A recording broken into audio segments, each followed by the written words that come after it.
ভাবে মারে মা! আমি তো হেসে মরে যাচ্ছি।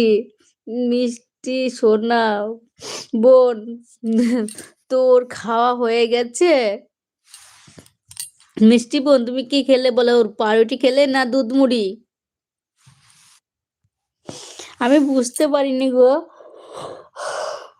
যে আমি এইভাবে ঘুমিয়ে যাবো আর এইভাবে নাক ডাকবো জানো তো? কথা বলতে, বলতে ঘুমিয়ে গেছি। ওইজন্য আমি চট করে শুই না।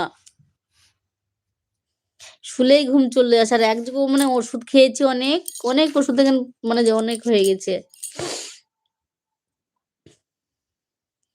মিষ্টি বোন বলো। এই অশোক বন্ধু, তোমার কি হয়েছে একবার বলবে? আর রাজু ভাইয়ের বা কি হয়েছে? প্রতাপ বন্ধু বলছে, "এত ভয়ংকর নাক ডাকা আমার জীবনের ১ম।" তাই? রুনার মানুষ বলছে, "দিদি আমার গার্লফ্রেন্ড না